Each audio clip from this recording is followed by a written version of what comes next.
Noces d'étain à l'amicale des anciens bénéficiaires des bourses japonaises Tapis Rouge.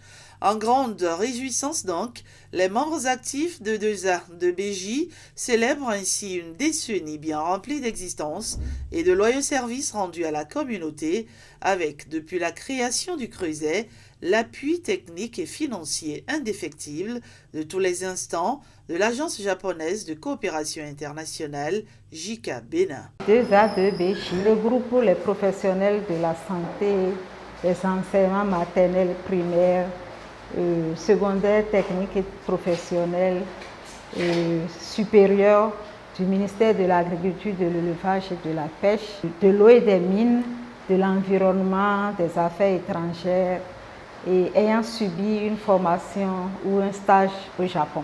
2A2BJ a pour vocation la sensibilisation, l'éducation, la formation des activités dans tous les domaines et surtout la promotion, la coopération et le partenariat entre le Japon et le Bénin. Jusqu'à présent, nous avons déjà accueilli nombreuses Béninoises qui ont appris connaissances et puis beaucoup de savoir-faire du Japon. Et donc, ils sont vraiment très apprenus. Et puis, pour Béninoises, c'est très important. Et donc, c'est pour ça que la JICA veut continuer de soutenir l'activité de BG. Dans la réalité des chiffres, ces ex-pensionnaires du pays du soleil levant, gracieusement nourris, logés, blanchis et formés, totalisent en fait plus de 500 âmes. Et tapis par centaines dans les secteurs de l'activité nationale au sein de la population, des cadres émérites de l'administration béninoise, des élus aussi, et même des personnalités publiques de premier plan. Nous avons plusieurs modalités de coopération, bien sûr. Par exemple, chaque année, nous envoyons de nombreuses JOCB, c'est-à-dire volontaires japonais, qui travaillent toute l'étendue du territoire. Et malheureusement, à raison de sécurité, on ne peut pas intervenir les gens de Nord. Mais quand même, nous voulons continuer d'envoyer de JOCB. Donc, en collaborant de JOCB et puis aux stagiaires comme activité de A2BG, et vraiment, on peut réaliser, je pense qu'on peut réaliser de partager de connaissances. C'est-à-dire, en anglais, on peut dire KCCP, Knowledge Co-Creation Programme. Là où la JICA s'arrête, nous, on va au-delà, justement pour vendre les actions de cette institution. C'est très clair. On peut dire qu'ils sont très heureux pour les Japonais et puis pour les Béninoises. Parce que la JICA, nous pensons que les ressources humaines sont très importantes. Il n'y a que personne qui peut développer de pays soi-même. Notre coopération est, comment dirais-je, coopération égale. Donc, toujours il faut profiter de deux côtés. Et donc, j'espère que A2BG peut partager ce qu'ils ont appris à travers la coopération japonaise avec le peuple japonais. Voilà. Donc, dans ce cas-là, on peut apprendre mutuellement notre connaissance pour développer de sociétés japonaises et puis de sociétés béninoises. Toujours la JICA, on ne peut pas conduire directement. Toujours JICA, on doit s'asseoir côté de béninoise. Voilà. Donc, c'est la béninoise qui doit conduire la voiture comme ça. Donc, après 10 ans, 20 ans, j'espère que notre position peut être changée, peut apprendre de béninoise. Hélas, de tous ces co-religionnaires ayant un jour peu ou prou goûté à la saveur subtilement revigorante du saké national et apprécié la finesse culinaire rare du sushi là-bas, ils ne sont théoriquement que 164 membres effectifs pour à peine 60 véritablement actif. La faute sans doute peut être à la stratégie interne de la communication, mais là est une autre question. C'est alors une poignée d'engagés valant 1000 qui, dans la joie, s'est donné rendez-vous pour faire la noce avec pour tous le sentiment satisfait et gratifiant du devoir accompli, et aussi, par la même occasion, apprécier 10 ans d'exploits serviciels bénévolement arrachés à la hussarde afin de mieux projeter dans l'avenir leur cause sociale commune. C'était à Cotonou l'an dernier, un 23 mars 2023. Et bien évidemment, nul alors n'avait voulu se faire compter cet événement par lequel, à la croisée des chemins du destin de son mariage fructueux avec l'ingénieux peuple japonais, à travers la JICA depuis lors, 2A de BJ s'est senti repousser les ailes. Quand l'État envoie le personnel à la formation au Japon, c'est pour améliorer la performance, c'est pour renforcer la capacité. Et donc, quand nous revenons du Japon, nous faisons la restitution en formant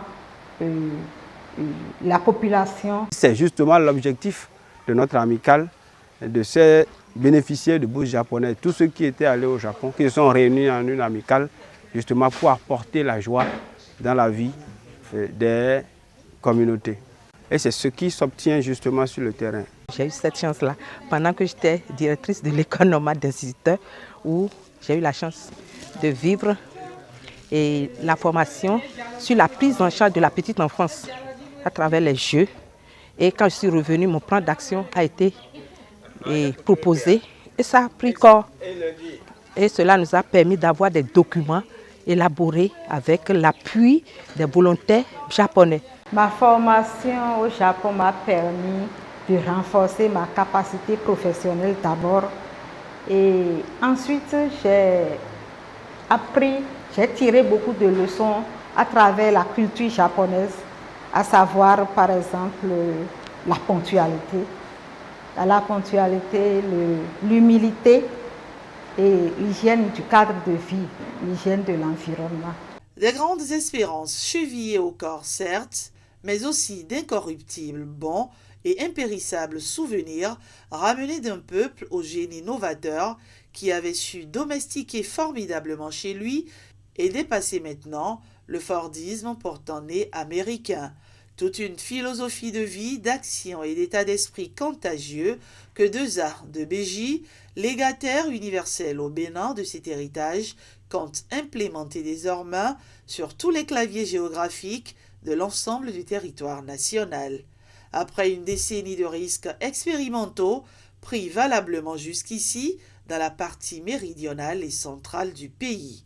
Prochaine étape donc, Parakou, dès septembre 2024, pour enrôler ensuite tout le nord Bénin. Quelque chose m'a marqué quand je suis allé au Japon. On est allé nous montrer comment les autres travaillent. Mais je vous assure, on passe dans les bureaux, mais tous ceux qui sont devant leur ordinateur, devant leur poste, personne n'a tourné la tête. Donc j'ai compris que quel que soit le bruit, tu dois te concentrer sur ton travail. Honnêtement, quand je suis rentré avec cette compétence, j'ai été localisé par les patrons et on m'a promu au poste de coordonnateur où j'ai géré un projet de 100 forages dans tout le pays. J'ai été même 2 fois. Moi, j'ai été 2 fois au Japon. La première fois pour les ressources humaines, comment gérer les hommes. Et la deuxième fois, c'est pour faire la nutrition. J'ai commencé la nutrition là-bas avant de venir terminer ça dans mon pays. Non, je crois que c'est un peuple qu'on devrait copier sur tous les plans. C'est un peuple, si je dois conseiller un pays à quelqu'un, c'est le Japon. Il faut aller là-bas pour mieux connaître ce que c'est que la vie. On a tellement à apprendre d'eux et même de loin, continue d'apprendre. Au Japon, souvenir, il y en a eu. C'est un pays vraiment formidable, tout simplement. Le Japon est un pays formidable. Et je souhaite à tous ceux qui n'ont pas eu l'opportunité de le découvrir, qu'il arrive un jour où ils arrivent à le découvrir. C'est des gens, un petit pays, de gens ingénieux, de gens dévoués, de gens travailleurs, des gens créatifs, émerveillés par, disons, le niveau de développement qu'ils ont atteint. Après avoir, disons, été victimes de bombardements, de bombes atomiques, ils se sont réveillés et ils sont mis au travail. Et aujourd'hui, ils rivalisent même la tête des puissances mondiales. Si il n'y a pas de cette difficulté, donc ce n'est pas facile de trouver comme innovation. Donc, où il y a certaines conditions où il y a de grandes difficultés, toujours on peut dire meilleure solution comme innovation et puis espoir aussi. Donc l'espoir est très important pour le développement. Et en cas de région de Tohoku et puis Hiroshima, Nagasaki, c'est la même chose. Toute manche retroussée, c'est armée d'ambitions renouvelées, de visions du futur rafraîchies, de pragmatisme confondant et d'énergie carburante de leurs 20 ans que ces noceurs d'un jour rattaquent leur chantier socio-communautaire dont jusqu'ici la contribution à valeur ajoutée sur la stratégie gouvernementale de développement national ne souffre aucun doute. Quand on dit amical, quand on dit une activité, c'est des sous. Où est-ce que nous avons souvent les sous pour organiser des activités dans les communautés? Nous sommes appuyés par JICA et ça depuis 2013, ça a été comme ça. Donc si je dois résumer, depuis 2013 jusqu'en 2024, JICA nous a appuyés de près de 43 millions. Mais il y a les membres de ZADBJ aussi qui cotisent. Là, nous sommes à hauteur de 10% de ce que la JICA nous donne.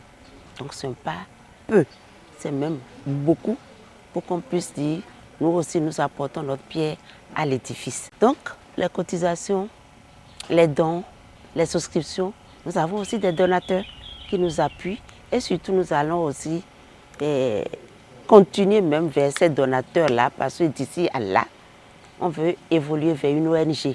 Et lorsque vous commencez par dire ONG, c'est que le partenaire commence par vous lâcher petitement et vous devez vous envoler et avoir votre élan.